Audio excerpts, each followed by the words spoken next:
एक रिस्क मुझे लगता है, आप मुझे एक्सप्लेन करिएगा।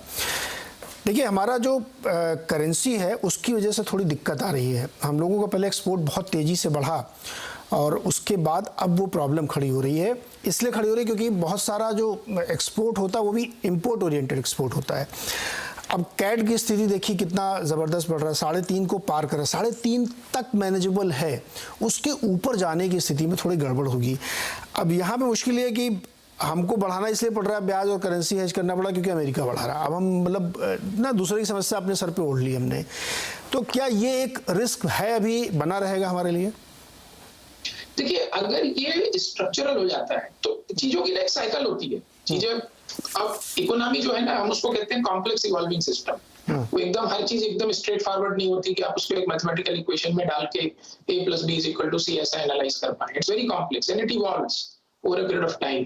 तो वो आपको एक चीज समझनी होगी। तो अगर आपका करंट अकाउंट डेफिसिट बढ़ रहा है, इसका एकदम ही लेमन टर्म्स में अगर आप कंक्लूजन निकालें, इसका मतलब कि आपकी करेंसी ओवरवैल्यूड है ना। अदरवाइज आपका current account deficit, non oil छोड़ दीजिए, मतलब ऑयल छोड़ दीजिए आप, जो हमारे यहाँ होता ही नहीं, पर जो बाकी है non oil current account deficit है, अगर वो बढ़ रहा है इसका मतलब, ट्रेड डेफिसिट जो है अगर वो बढ़ रहा है इसका मतलब आपकी करेंसी ओवरवैल्यूड है।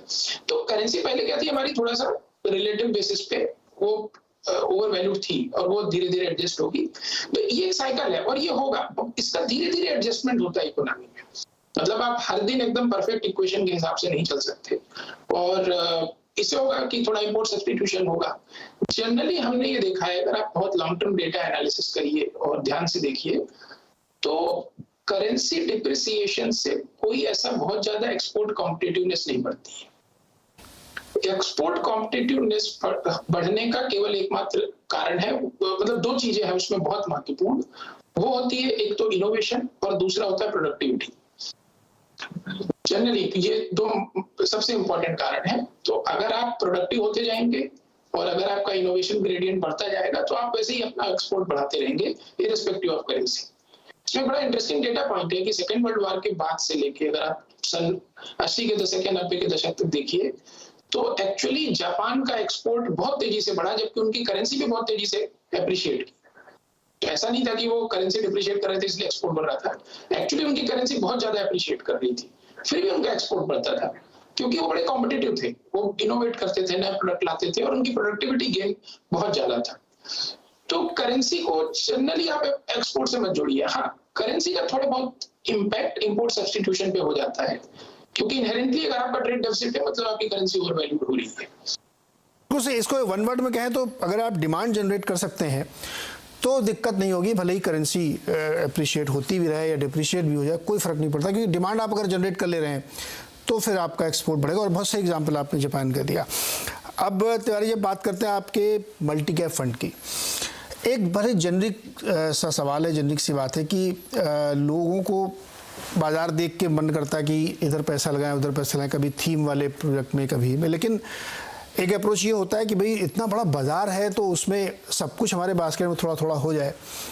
तो ये जो मल्टी कैप फंड होते हैं ये किस थीम को लेके आप लोग बनाते हैं, किस तरीके की एपिटाइट को आप लोग फुलफिल करते हैं?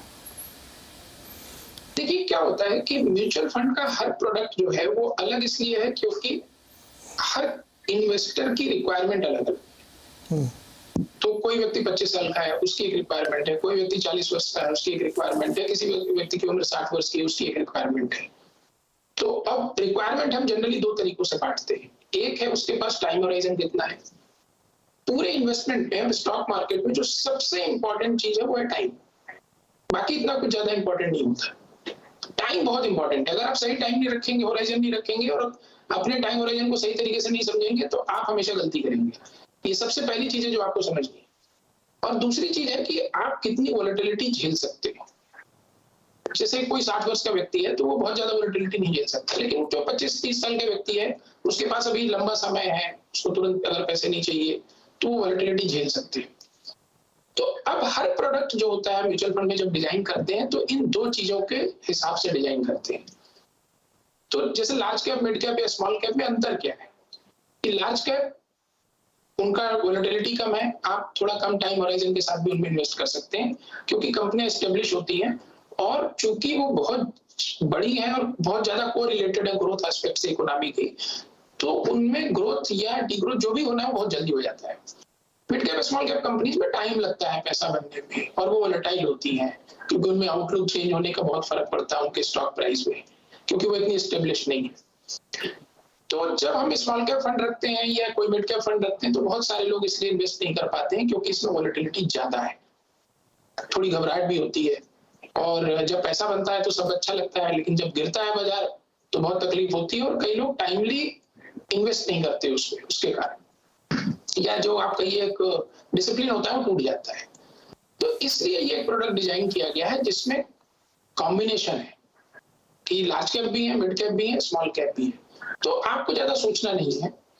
जनरली हम लोगों ने देखा है कि आप एक ब्रॉड लेवल पे बात करिए तो इन्वेस्टर की समझ जो होती है वो बहुत ज्यादा बियॉन्ड अ पॉइंट नहीं होती, बहुत ज्यादा चीजें ट्रैक नहीं कर सकते कि उनको अपने भी जीवन में कुछ और काम करने हैं। तो इसलिए एक एकदम सिंपल प्रोडक्ट है कि इसमें 25% जो है मिनिमम तीनों चीजें रहेंगी, large cap, mid cap, small cap. तो वोलेटिलिटी एक मिड कैप या स्मॉल कैप के कंपैरिजन में कम हो जाएगी और आपको लार्ज कैप से थोड़ा स्टेबिलिटी मिलेगी, लेकिन अगर आप इसको समय देंगे तो आपका रिटर्न थोड़ा बेहतर होने की उम्मीद है, ऐसी आशा हम रखते हैं। तो ये पर्सपेक्टिव है इस प्रोडक्ट को डिजाइन करने का।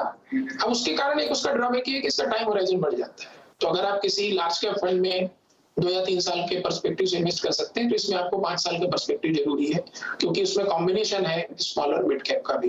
वो एक तो कोई भी ऐसा व्यक्ति, हाँ, वो एक साइकिल को आप राइड कर लेंगे।